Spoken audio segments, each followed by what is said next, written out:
Tudo bem, pessoal? Professor Luiz Santos com vocês, professor de Direitos Humanos, para trabalhar com vocês alguns temas de direitos humanos, tá certo? Importante aí para quem vai prestar os concursos públicos, para quem vai fazer as provas dos concursos. Na verdade, o tema direitos humanos é o tema utilizado no direito internacional, né? A gente costuma dizer, no âmbito externo, portanto internacional, são os direitos humanos, aqueles que protegem os direitos inerentes à pessoa humana, sua dignidade, sua liberdade, aqueles direitos fundamentais. No âmbito interno, portanto, dentro do país, esses direitos humanos recebem o nome de direitos fundamentais. Vocês sabem que dentro da Constituição da República, nós temos direitos e garantias fundamentais, né? Lá for dos direitos individuais e coletivos, direitos sociais, direitos políticos, a nacionalidade, né? Enfim, essas questões todas são tratadas dentro dos chamados direitos e garantias fundamentais, dentro da nossa Constituição. Nós poderíamos, por via de consequência, chamar também de direitos humanos no âmbito internacional. Nós vamos depois observar aí no decorrer dos nossos blocos de aula, que no tocante à terminologia, nós podemos chamar assim, né? Direitos humanos, direitos fundamentais, depende. No âmbito internacional, direitos humanos. No âmbito interno, direitos fundamentais. Não tem nenhum problema, né? E uma prova pode cobrar de uma das duas formas, sem nenhum problema. Então, a gente vai, nesse bloco inaugural, aprender o conceito de direitos humanos, né? Algumas matrizes filosóficas também necessárias para a boa compreensão desse conceito. Vamos também entrar na estrutura normativa dos direitos humanos, certo? E vamos perpetrar também alguns conhecimentos a respeito aí, né, da terminologia utilizada para o aprendizado dos direitos humanos, e ainda vamos também falar um pouquinho das fundamentações. Tá certo? Então, vamos falar aí de temas diversos dentro desse primeiro bloco, né? Depois, quando vocês forem fazer as provas, vocês devem, de consequência, atentar para o que o edital está pedindo, né? Então, vocês vão ter aí nos blocos de aula os temas que serão tratados. Você deve confrontar sempre isso com o seu edital, né? Porque, sabidamente, os concursos das carreiras policiais cobram direitos humanos, né? Nós temos também outros concursos fora das carreiras policiais que cobram direitos humanos, né, das guardas municipais, das chamadas defensorias públicas, né, pessoal? Enfim, tem mais concursos aí que vêm com os direitos humanos. E o aprendizado, né, dos direitos humanos é se dá num ambiente que é próprio dos direitos humanos. Então, assim, né, como nós vamos depois cuidar aqui da terminologia, existe uma diferença entre as terminologias utilizadas, os termos por terminologia, como utilizados para o estudo da ciência jurídica, o que for legislação especial penal, direito constitucional, direito ADM, enfim, com a terminologia utilizada para os direitos humanos. Quer dizer, a impressão que se tem quando se estuda os direitos humanos é que a aula é dada por um psicólogo, talvez por alguém do mundo religioso e do setor espiritual, né? Porque a terminologia nem sempre ela é jurídica, né? Ela mergulha no campo filosófico, ela sai um pouco do campo jurídico. Talvez se você tivesse que aproximar, né, os direitos humanos de uma das atividades jurídicas ou dos ramos do direito, tá, talvez você poderia pensar em migrar alguns temas do direito constitucional, né, gente? Um pouquinho lá do direito penal, talvez. Mas os direitos humanos eles são pautados num ramo de ciência próprio, né? Por isso ele tem sua própria terminologia, seu próprio jeito de ser, digamos assim. Beleza? Então tá aí, feita essa primeira apresentação, nós vamos começar agora, né, entrar aqui em alguns temas que são próprios, certo, pessoal? Alguns temas que são próprios já da matéria de direitos humanos, né? Vocês vão ver no decorrer aí das nossas explicações quais são esses temas, tá bom? Vejam aí primeiro as minhas redes sociais, vocês podem me procurar por lá, tem matéria de direito constitucional, de direito administrativo, temas de direitos humanos, vocês podem acessar aí o meu Instagram, meu Facebook, ver os vídeos que eu coloco no YouTube, tem sempre coisas legais aí para ajudar os meus alunos, certo? Vocês podem ir fazendo uso também desse subterfúgio, né? Dessa forma de ajuda também aí, que hoje é bem difundida, que são as redes sociais. Beleza? Dito isto, nós vamos dar início ao primeiro tema aqui dos direitos humanos. Né? Nesse bloco, nós pretendemos trabalhar conceito, terminologia, estrutura normativa, fundamentação dos direitos humanos. Nós vamos caminhando, né? Dividindo a aula em blocos. Às vezes não dá para terminar tudo num bloco, a gente encerra, né? Fecha o bloco, depois reabre em outro bloco. Bom, sobre o conceito de direitos humanos, né, pessoal? Seria esses direitos humanos? Primeiro, como eu já disse a vocês aí no início, né, os direitos humanos, como acontece com o direito constitucional, com o direito ADM, com o direito penal, enfim, o ramo do direito, né, está diretamente ligado ao direito público, né, porque há uma exigência do Estado, né, do respeito aos direitos humanos. Nas lições do professor André de Carvalho Ramos, os direitos humanos, na verdade, é um conjunto de direitos, porque você vai ter convenções internacionais, você terá tratados internacionais, você terá atos normativos de ordem internacional, você terá a Constituição do país, você terá legislação, e você tem toda uma estrutura normativa nesse sentido e ainda tem a interpretação que será feita aí dos direitos humanos também. Então, é necessário fazer uma boa avaliação no sentido de que os direitos humanos, pessoal, é um conjunto de direitos, tá certo? Indispensável para a vida humana, pautada em algumas pilastras, certo? Seja a igualdade das pessoas, no sentido mais largo, né, mais amplo, seja a liberdade, né, o ser humano nasce livre, seja a dignidade, tá certo? Vocês vão perceber aí, no decorrer das nossas exposições, que essa questão que envolve, por exemplo, a dignidade, tem um peso muito forte nos direitos humanos. Né? A própria Constituição da República, no artigo 1º, ao tratar dos chamados fundamentos da República, coloca, né, pessoal, a soberania como primeiro fundamento, a cidadania como segundo fundamento da República e a dignidade da pessoa humana como sendo o terceiro fundamento da República Federativa do Brasil.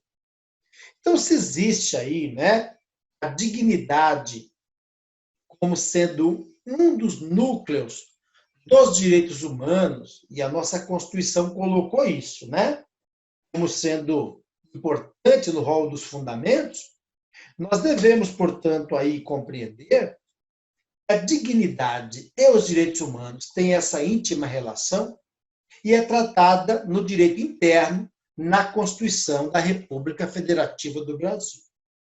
Beleza? Os direitos humanos são os direitos essenciais, né? São indisponíveis ou indispensáveis, eu diria que sim, para que haja o quê? Uma vida digna. Certo? Então, pensamos que liberdade, igualdade e dignidade estão dentro, tá certo, dos temas de proteção dos direitos humanos. Que esses direitos humanos, eles são indispensáveis para que a pessoa tenha uma digna vida, uma vida digna, vida, seja, com respeito, tá certo? Porque ser digno é ser objeto de respeito, beleza? Bom, eu coloco aqui para vocês aí, né, vocês depois também terão acesso a esse material, para um bom entendimento sobre a vida digna, é necessário fazermos uma pergunta.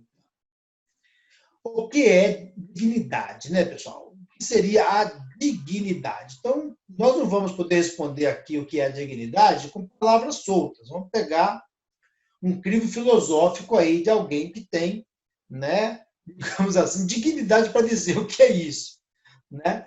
Então, para Kant, né, lá, tudo tem um preço. Tá? Kant falando, né? Tudo tem um preço. Uma dignidade. Aquilo que tem um preço é substituível, tem uma equivalência, né? Você pode trocar uma coisa por outra. Já aquilo que não admite essa equivalência, que não admite equivalente, possui uma dignidade, porque eu não posso trocar. Aí eu trago a conclusão. As coisas possuem preço. Se for um carro, uma casa, tá certo? As coisas possuem preço. Os indivíduos, eu e você, não temos um preço. Nós temos dignidade. Né? É diferente de ter um preço, porque, segundo Kant, aquilo que eu posso adquirir por meio de um pagamento, né, é aquilo que eu posso pagar e ter. Eu teria a acrescentar aí um exemplo, né? A compra de um carro, de uma casa. Né? Os indivíduos não podem ser comprados, porque eles não possuem preço, mas eles possuem dignidade, ou seja, esses valores que estão constituídos aí na pessoa, que evidentemente a ela cabe gerir tudo isso. Certo? Então esse seria aí o conceito que nós deveríamos, no primeiro momento, trazer à baila, certo? Trazer à tona. Ainda nessa mesma regra, nesse mesmo diapasão aí, né, digamos assim, dos conceitos, eu quero frisar aí um ponto importante, tá, pessoal? Que a dignidade da pessoa humana, né, é uma qualidade intrínseca e distintiva de cada ser humano, quer dizer, a dignidade é algo intrínseco do ser humano, quer dizer, é algo que está dentro do ser humano. Né? Ele carrega consigo.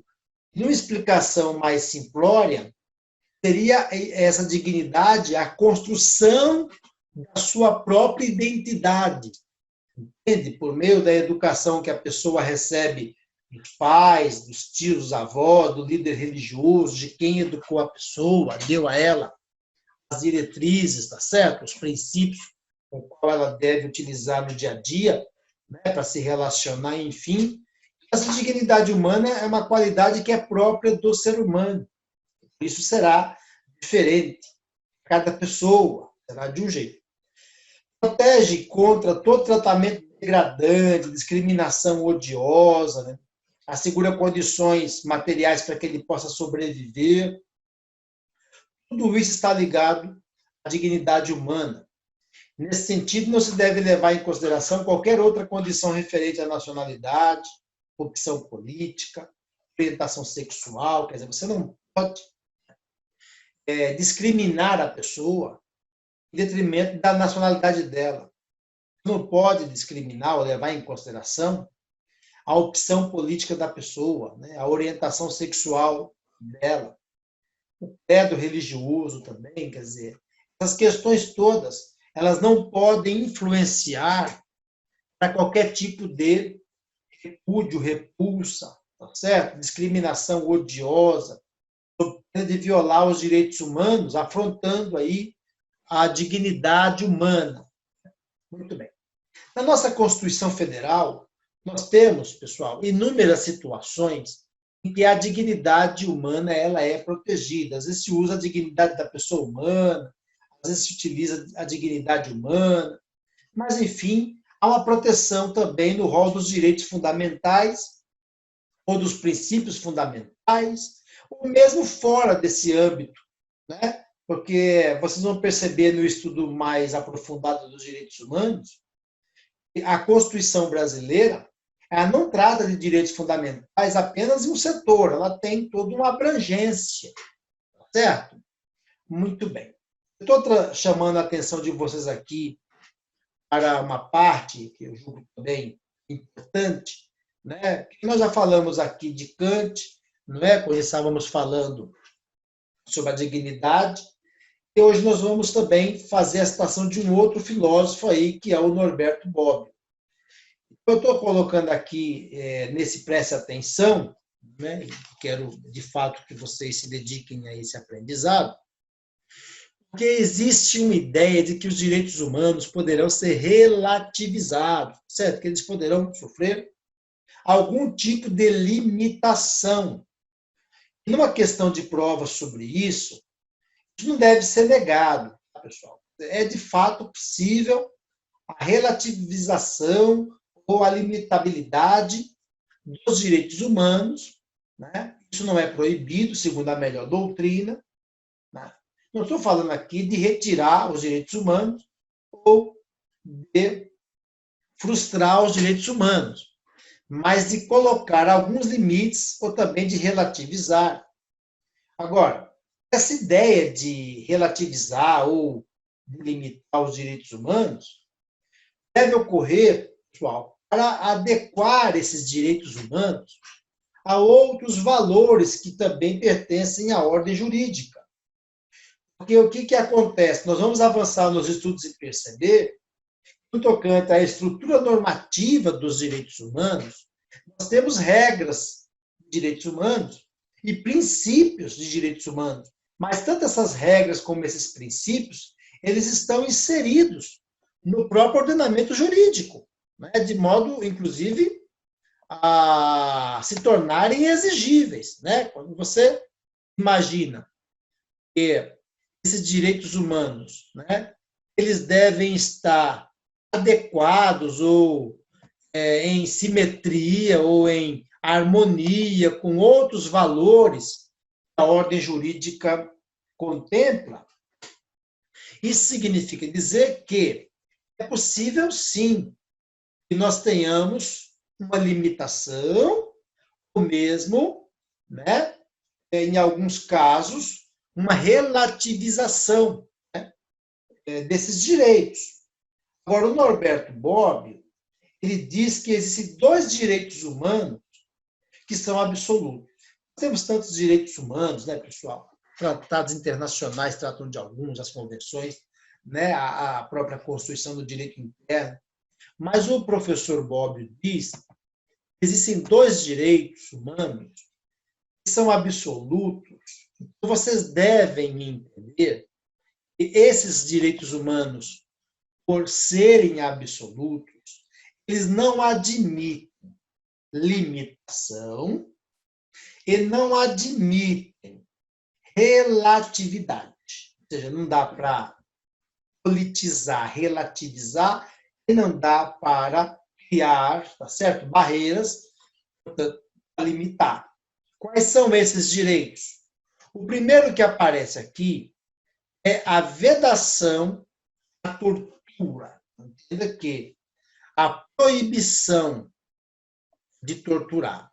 E a vedação à escravidão seria, portanto, a proibição de escravizar. Veda-se a tortura, veda-se a escravidão, e esses dois pontos, vou aqui deixar grifado, né, em vermelho, para que vocês não se esqueçam, a vedação à tortura, vedação à escravidão, seriam esses aqui, certo? Os dois casos que não dá para relativizar e não dá para limitar. O que não se encaixar nisso poderá, de algum modo, ser relativizado, poderá, de algum modo, ser limitado, para que haja uma adequação a outros valores existentes na ordem jurídica, né? O respeito, evidentemente, à Constituição do seu país, né? A legislação, as interpretações que se dá. Agora, não se trata aqui de produzir emendas constitucionais, legislações, constituições que permita a tortura ou que permita a escravidão, e ainda assim a pessoa jurídica de direito público internacional, o país, poder dizer que está em paz com os direitos humanos. Beleza? Ficou bem claro essa parte aí, a gente deu uma ênfase maior, né, a esse assunto. Bom, no tocante agora à terminologia, que é outro tema que os editais trazem, nós vamos pegando aí, né, os temas do edital e vamos debulhando aqui. Essa terminologia dos direitos humanos agora. A primeira coisa importante aqui a ser explicado, pessoal, é que essa palavra, terminologia, ela tem uma ligação direta com o termo, né? Ou seja, quais são os termos utilizados no aprendizado dos direitos humanos, né? Nos tratados internacionais, nas convenções internacionais, nos próprios diplomas internos, Constituição, emenda, lei, enfim, que guardam também a harmonia com os direitos humanos. Quer dizer, entenda que os termos empregados, os termos utilizados, seriam esses que nós vamos chamar aqui de terminologia. Então, eu coloco aqui para vocês que aponta para os direitos que estão positivados na ordem internacional. A gente vai usar o termo direitos humanos, vamos usar o termo direitos humanos para dizer assim, olha, está positivado, está em regra, norma internacional, certo? Ou seja, é assim que a gente dá o nome às regras jurídicas internacionais voltada para os direitos da pessoa humana. Nós vamos chamar assim, direitos humanos, certo? Estou fazendo aqui, professor, uma aula de direitos humanos? Sim, sim, e que nós vamos aprender a terminologia, não somente a terminologia utilizada pela ordem internacional, mas também, pessoal, a terminologia que deve ser utilizada na ordem interna, dentro do próprio país em que nós vivemos. Ah, professor, mas eu não posso chamar de direitos humanos aqui no Brasil? Pode também, tá certo? Não. Você pode também. Agora, para fazer prova, tecnicamente, quando o tema vem sobre terminologia, você tem que saber que a terminologia direitos humanos segue a ordem internacional. E a terminologia direitos fundamentais já segue a ordem nacional, a ordem interna. Então, terminologia direitos humanos aponta o que está positivado, o que está, portanto, nas normas da ordem internacional. O professor me diz o que é positivado, o que seria isso? É o direito escrito, é o direito posto. É que nós não chegamos ainda a estudar o jus naturalista, certo? E os positivistas. Nós chegaremos lá, tá certo? Já vamos avançar nesse sentido. Bom, um tratamento diferente daqueles direitos positivados no ordenamento jurídico interno. No ordenamento jurídico interno, como eu já acabei de dizer, a terminologia, né, vai mudar um pouquinho. Né? Quando a gente busca na Constituição, nosso país mesmo, nós perceberemos que, em vários momentos, a expressão que aparece é direitos humanos quando estamos fazendo algum tipo de referência à ordem internacional. Quer dizer, professor, quando o artigo 4º da Constituição Federal lança os princípios que o Brasil adota para se relacionar no campo internacional, e aí vem lá, independência nacional, prevalência dos direitos humanos. Tá, mas então está na Constituição do Brasil. Uhum. que é o direito interno. Uhum. Então, por que está usando direitos humanos? É porque existe a possibilidade da Constituição do Brasil colocar em seu corpo, portanto, no artigo 4º, por exemplo, que o Brasil, ao se relacionar no campo internacional, deve primar, você deve considerar, primeiro, antes de mais nada, os direitos humanos. Tá, professor, não poderia colocar os direitos fundamentais? Não só poderia, como em alguns setores vai colocar direitos fundamentais. Mas vai colocar direitos fundamentais quando não estiver em tese se relacionando na ordem internacional. Como o artigo 4º da Constituição está fazendo uma relação aí, tá certo? Como é que o Brasil vai se relacionar com os demais países do mundo, então utilizou aqui, né, prevalência dos direitos humanos. Você pode abrir a sua Constituição, e eu até recomendo que faça isso, e dê uma olhadinha aí no artigo 4º, vá caminhando na leitura, chegue no inciso 2 e veja o que eu estou contando para vocês. Beleza, pessoal? Então, resumindo aí, apesar das divergências que a doutrina possa ter, para as provas nos concursos, você tem que levar em conta o seguinte, né, que é o que de fato aqui nos interessa, né? Nas provas concursais, quer dizer, nas provas de concurso, você tem que lembrar o seguinte, ó, a terminologia, que é nosso assunto, tá, pessoal? A terminologia direitos humanos serve para definir os direitos estabelecidos pelo direito internacional, seja lá o que for, tratados, convenções internacionais, tá certo? Não? Agora, a expressão, né? Agora, a expressão direitos fundamentais delimita os direitos que já estão reconhecidos e, portanto, escritos, positivados, portanto, pelo direito constitucional, no Estado específico. Por exemplo, o Brasil.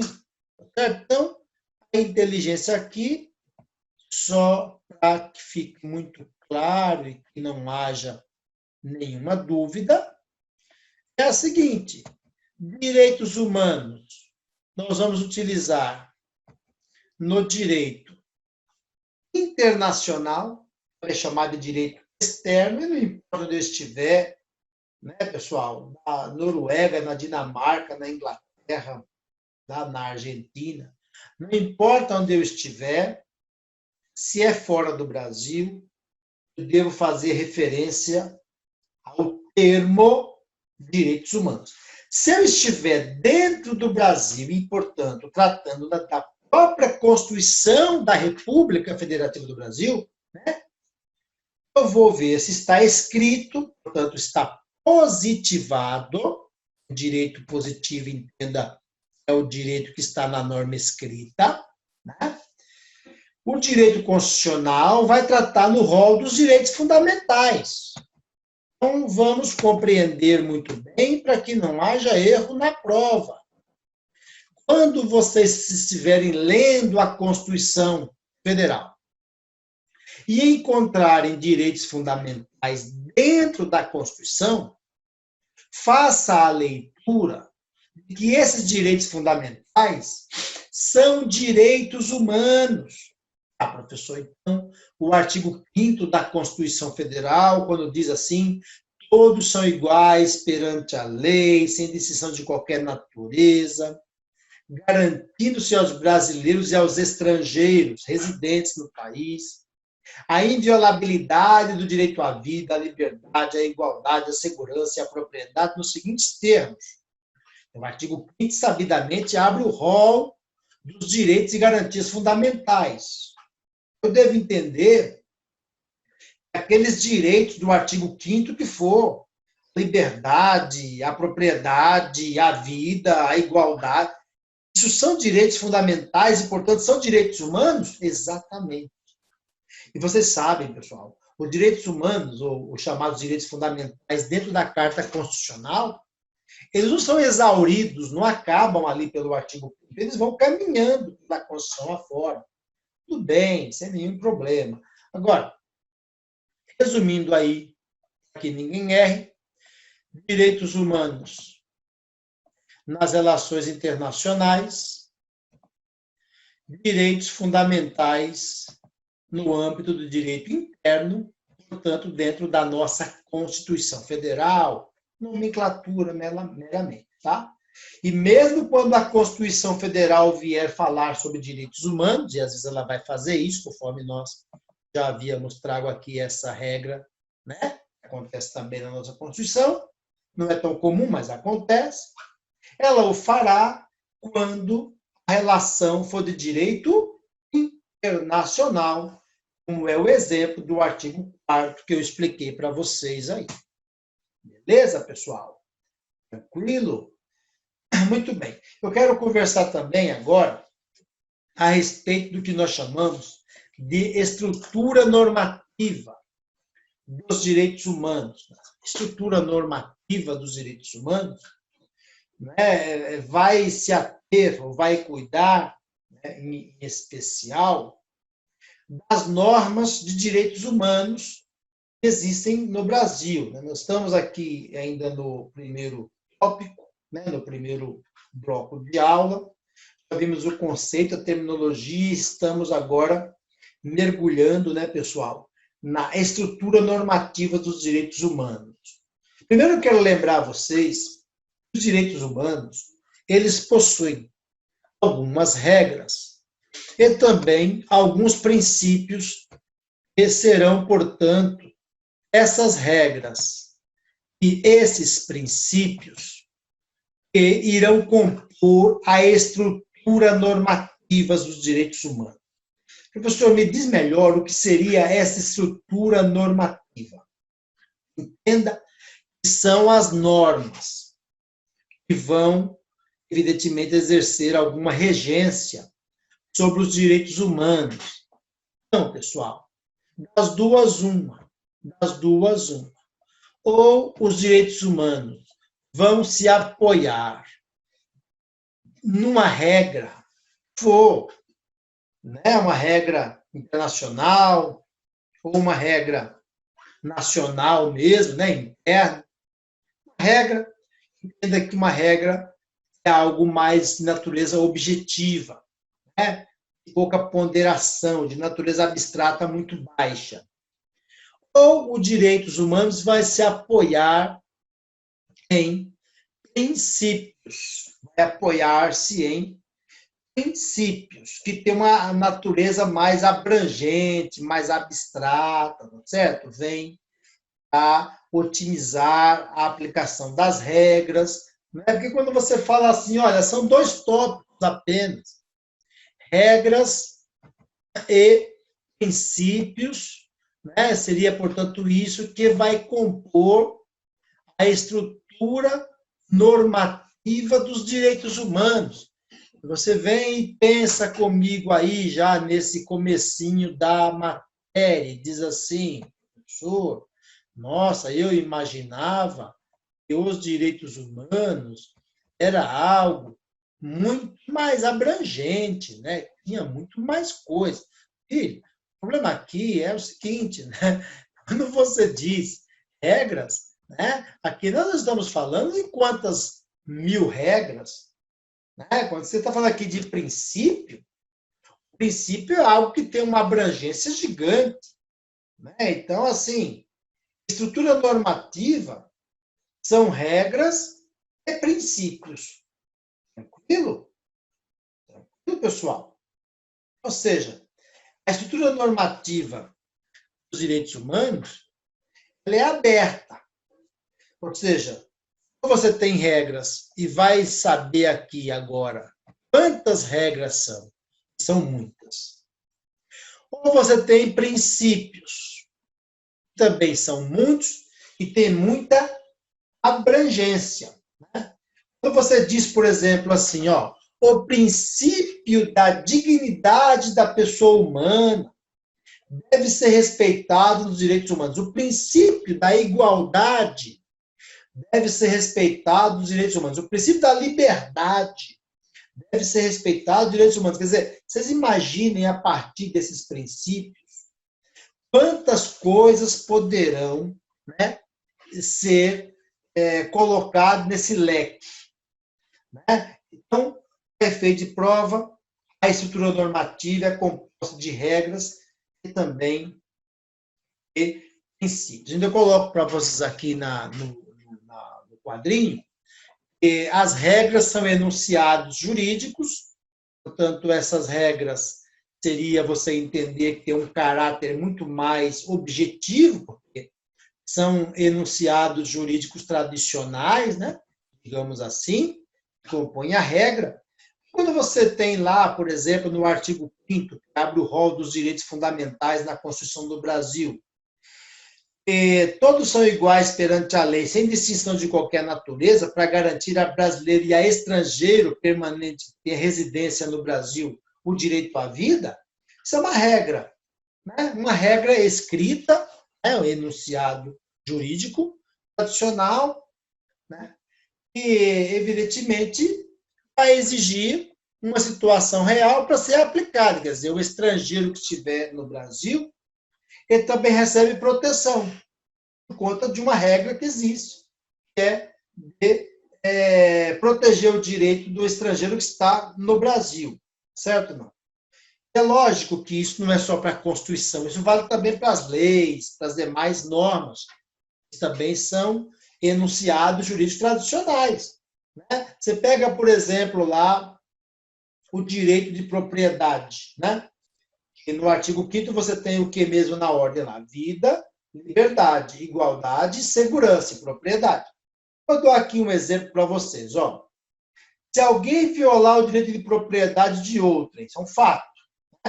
Uma coisa real, fatídica. Se alguém violar o direito de propriedade de outrem, ficará responsável pela reparação de eventuais danos? Sim.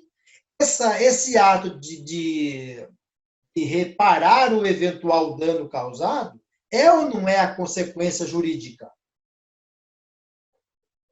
Decorre da violação da regra. Professor, se uma pessoa, por exemplo, viola o direito de imagem da outra, o que está acontecendo aí muito, por ocasião das redes sociais, né, pessoal? Uso indevido da imagem, etc. Poderia também ser obrigado a reparar eventual dano à imagem? Lógico. É a consequência jurídica? Sim, que a violação da regra tem uma consequência jurídica.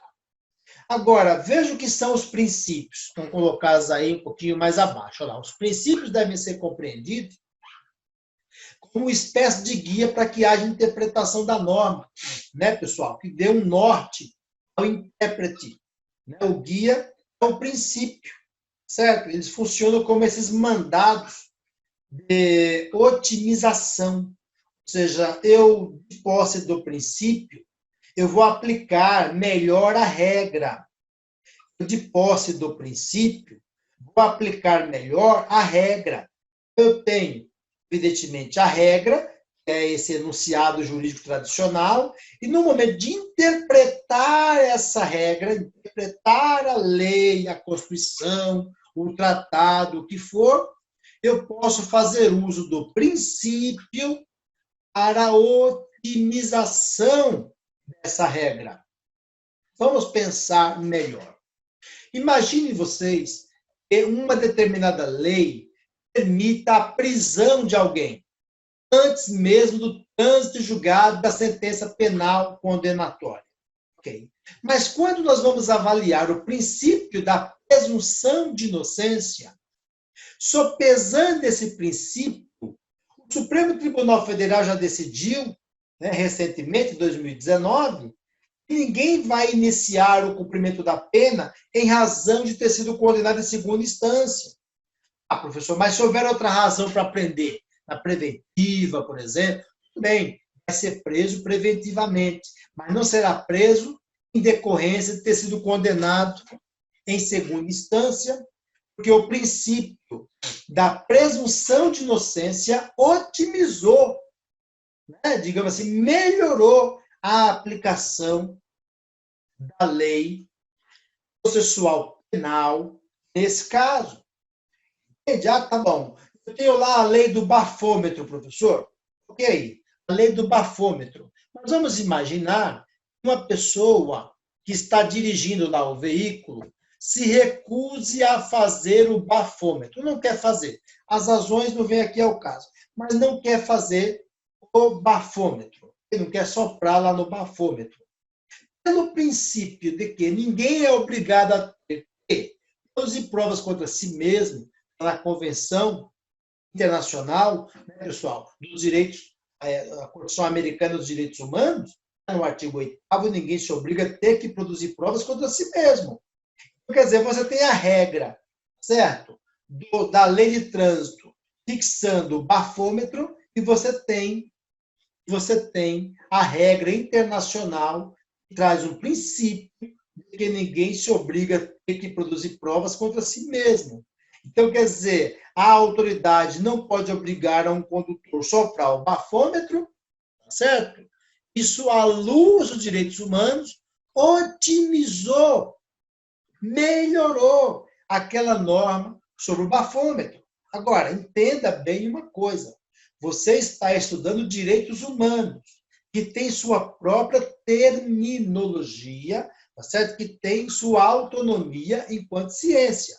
De modo que pode ser, né, que o seu professor de direito penal, de processo penal, sabe Deus, lá, direito constitucional, ele tenha na sua aula algumas vertentes jurídicas que vão por outro caminho. Aqui não. Nos direitos humanos, nós vamos caminhar pela ideia de que os princípios de direitos humanos, eles têm a capacidade de melhorar a aplicação da norma, tá certo? De otimizar a aplicação das normas. Tranquilo, pessoal? Dando, inclusive, aí parâmetro para interpretação da regra, também chamada de norma, sem nenhum problema, certo? Então, primeiro ponto importante aí é saber que a regra é um enunciado jurídico cujo a sua violação tem uma consequência jurídica. Os princípios não são regras, mas eles apenas servem para a interpretação das próprias regras. Agora, professor Luiz, eu entendi. Mas esses princípios, além disso, servem mais para nada? Acaba virando uma coisa meio assim, digamos que é obsoleta, perde o sentido. Vocês vão perceber que não, pessoal. Que os princípios possuem força normativa também. Ó. Eu coloquei aqui embaixo para você. Dê uma olhadinha aqui. Ó. É inegável que os princípios constituem espécie de normas. Ou seja, atualmente os princípios, eles são normas também. Então, eu coloquei para vocês começar na doutrina, a estrutura de norma, a estrutura normativa é composta por regra. A regra é uma norma? Resposta certa. E por princípios. O princípio também é uma norma? Resposta da prova. Certo.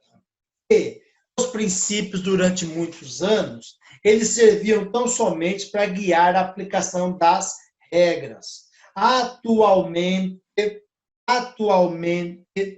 os princípios têm mais que essa serventia. Os princípios são normas e, evidentemente, por serem normas, também são exigíveis, possuem força normativa. Olha lá, atualmente, aqui embaixo, ó. Atualmente, olha lá, atualmente os princípios possuem força normativa. Isso quer dizer, então, que é possível o Poder Judiciário decidir algo com base nos princípios? É exatamente isso que eu estou dizendo. É possível que tribunais internacionais, enfim, decidam também com base em princípios? É isso mesmo que eu estou dizendo. Os princípios, certo? No chamado constitucionalismo pós-moderno, passou a ter força normativa. Quando você estuda, por exemplo, o princípio da presunção de inocência previsto na Constituição do Brasil, mas também esse princípio está acostado a tratados e convenções internacionais, né? O princípio da presunção de inocência, que diz que ninguém será considerado culpado antes do trânsito em julgado da sentença penal condenatória, foi interpretado em 2019 pelo Supremo Tribunal Federal para dizer que a pessoa que foi condenada em segunda instância não se obriga a ter que iniciar o cumprimento de pena. Professor, e essa decisão do Supremo foi baseada no quê? Onde ela se apoiou?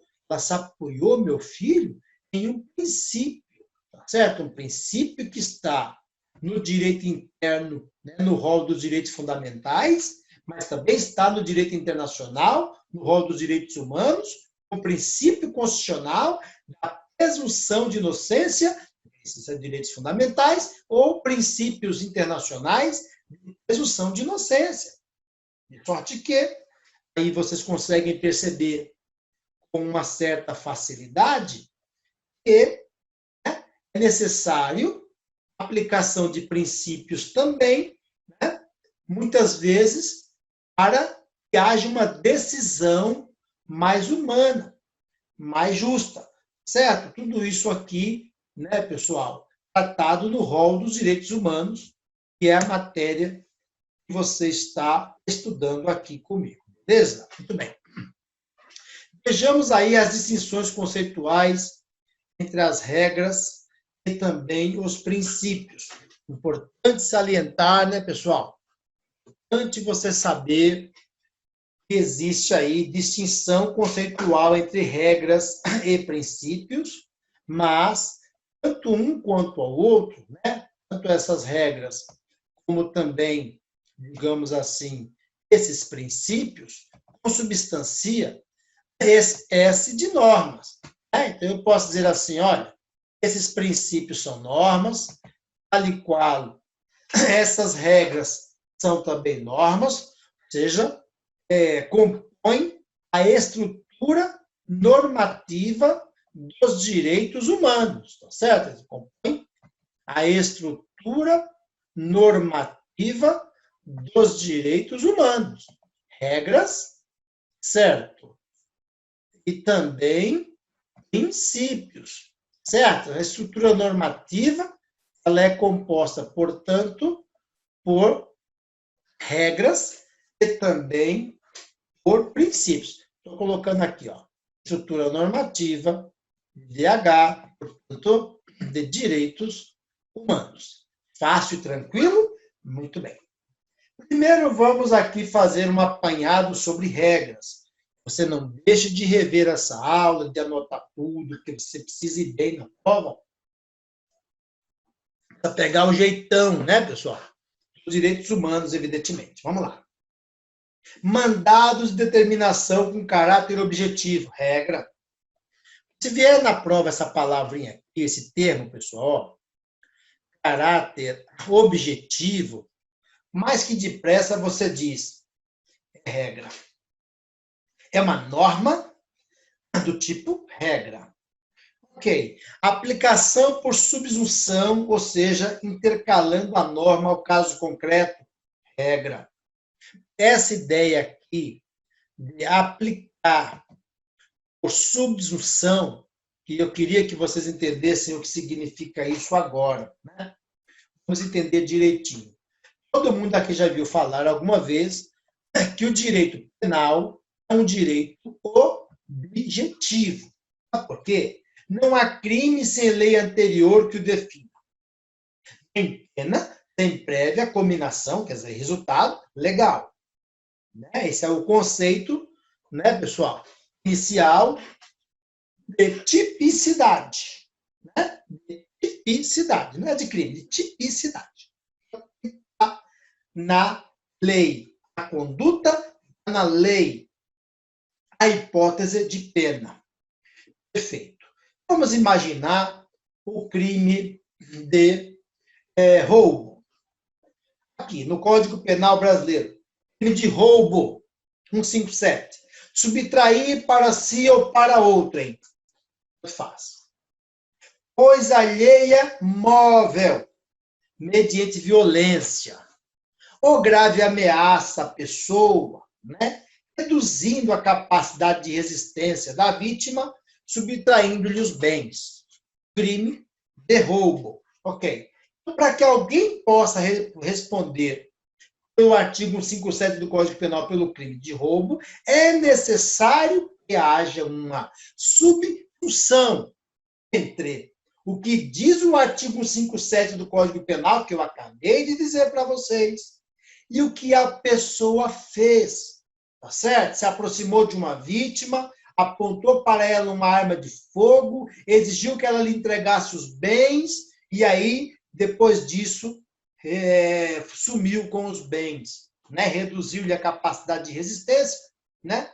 Subtraiu-lhe os bens e teve ali a posse do bem, foi embora com os bens. Bom, eu tenho aí dizer que nesse caso que eu narrei para vocês, é possível aplicar a esse marginal o artigo 157 do Código Penal? Perfeitamente, porque você tem uma subsunção entre o caso concreto, né, que seria a prática do roubo, e o que diz o artigo 157, né? Que seria a norma.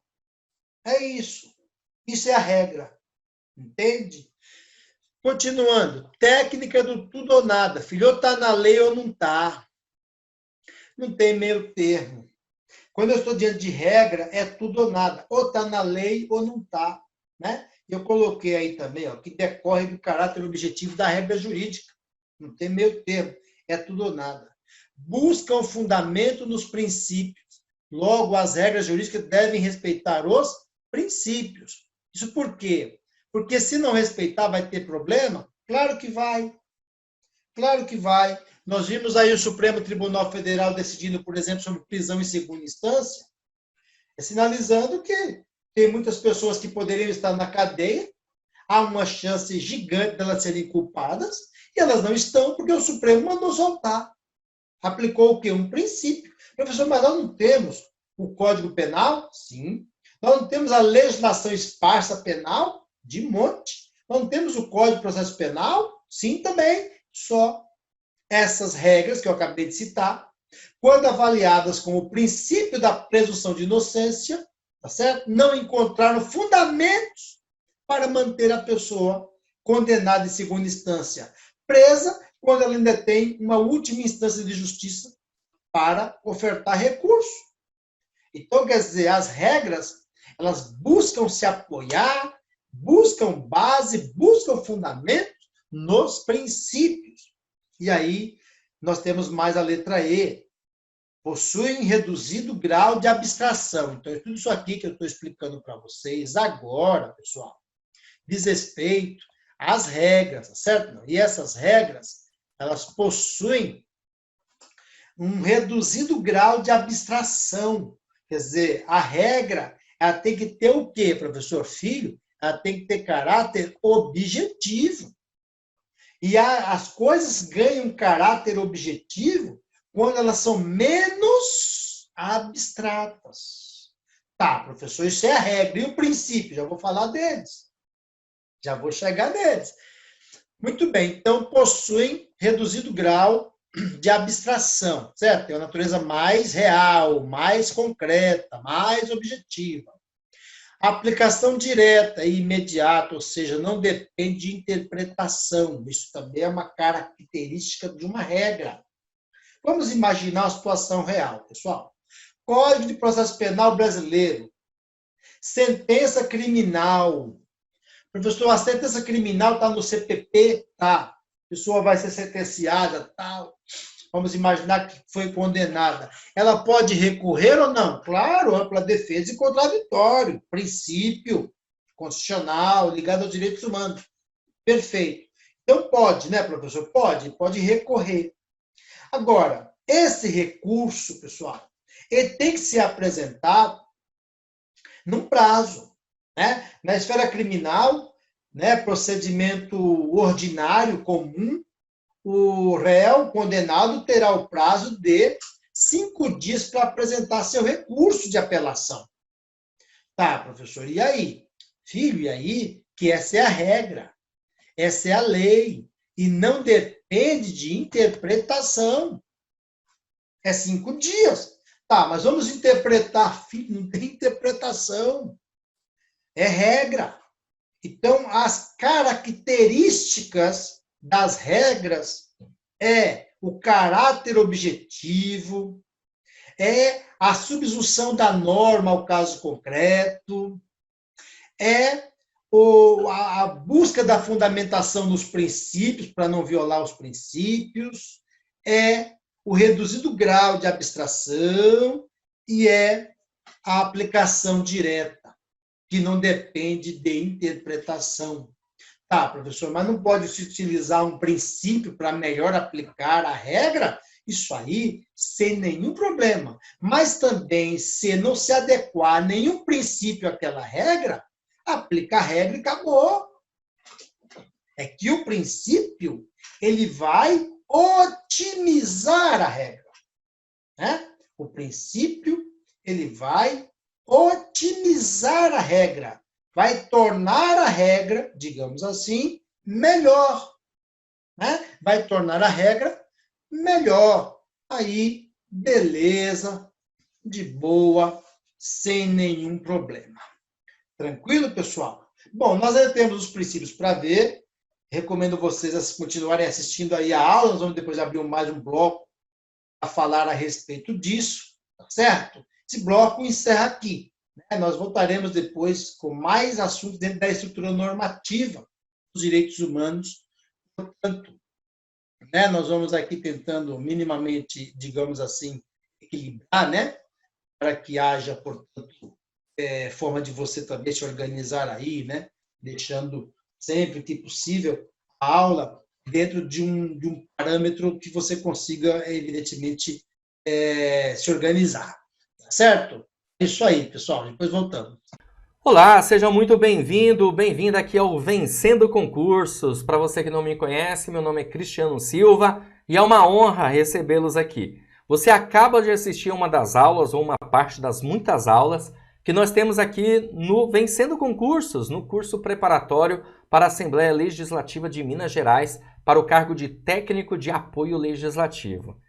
Eu tenho certeza absoluta que se você está assistindo a esse vídeo até esse presente momento, é que você gostou demais da didática dos professores, da dinâmica da aula que você acabou de assistir, não é verdade? Então, eu peço que você continue mais um pouquinho para escutar o que eu tenho para passar para você. Por quê? Porque nós, aqui do Vencendo Concursos, temos o curso online completo para o cargo de técnico de apoio legislativo.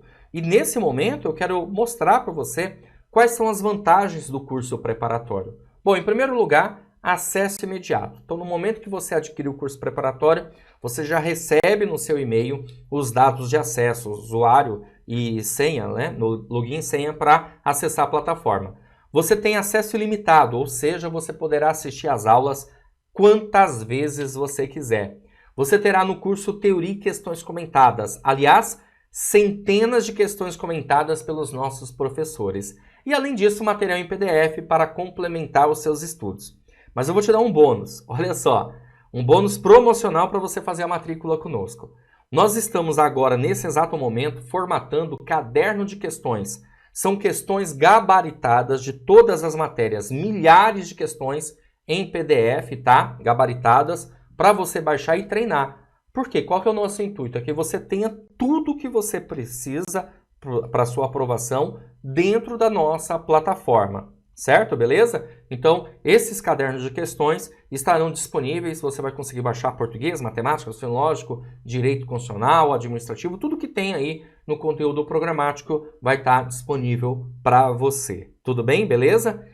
E olha o valor desse curso, gente. Dá uma olhada nisso.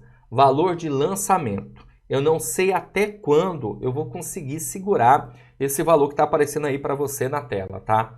De R$ 597 por apenas R$ 297 e você ainda pode parcelar esse valor em até 12 vezes. Fica 12 parcelas de R$ 29,65. Olha, é o menor valor que você vai encontrar pela melhor qualidade, custo-benefício gigantesco. Quanto vale a sua aprovação? Quanto você está disposto a investir em você mesmo, né? Porque tem muito isso, tá? Um concurso desse, que você tem uma remuneração contando com benefícios que chega a quase R$ 7.000, você tem que investir, fazer um bom estudo para que você consiga aí a sua aprovação. Como que você faz para adquirir o curso preparatório? Abaixo do vídeo, na barra de descrição, na barra de comentários, vai ter um link. Você vai clicar nesse link e será redirecionado à página do curso. Lá você vai encontrar todas as informações, tudo bem?